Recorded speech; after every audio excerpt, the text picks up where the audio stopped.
And tonight we're learning while many of those people have recovered, some people are finding symptoms that just seem to be holding on. Those people are called long haulers. And now researchers are focusing on the long-term impacts. And ABC Action News reporter Haley Bull going in depth on this issue tonight.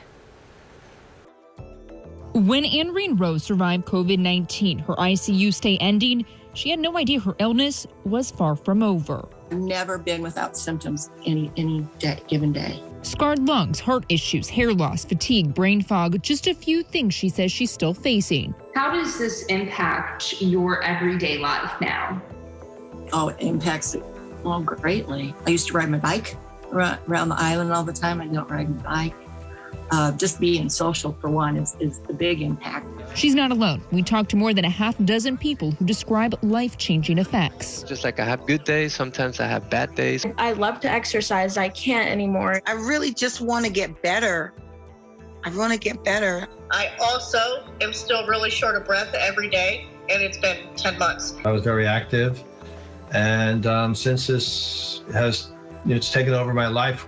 The Tampa General Hospital Transitional Care Center is helping patients with the impacts of the virus. We sat down with Dr. Asa Oxner. She says they're seeing plenty of cases of what some call long COVID. There have been some studies that show up to 85% of patients with COVID end up having some long COVID symptoms. There's other studies that show it's closer to 1/3. What are the range of problems you're seeing in these patients? The ones that really get patients down the most are neurologic or respiratory.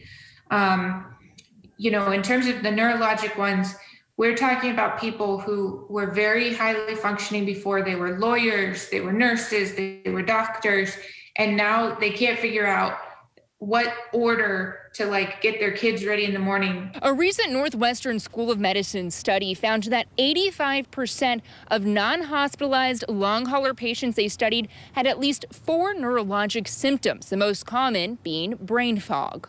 Now with more than $1 billion in funding from Congress, researchers at the NIH are launching an initiative to study long COVID, trying to understand why it develops and what treatments will work. What is most striking is that you have these individuals who had relatively mild disease in the acute phase, and now they have devastating symptoms after that. Avi Nath is the clinical director for the National Institute of Neurological Disorders and Stroke. He's studying the neurological complications of the virus and looking at patients with long-haul symptoms. And if you never got rid of the thing, you probably have some persistent virus that is still sitting there, and maybe that is driving the symptoms.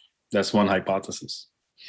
The second hypothesis is that you don't have any virus remaining. What it is your immune system got dysregulated somehow. Okay. And that is now driving these symptoms.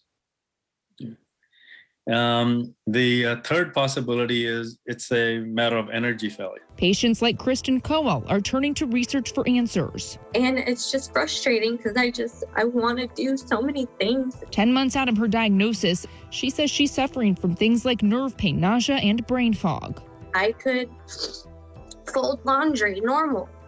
Now, it might take me 3 days to fold laundry because I can only do so much of it at a time and it hurts. So my quality of life has just diminished. While patients across the country work to navigate the daily challenges, they're teaming up with each other and the medical community. This is really the shadow pandemic.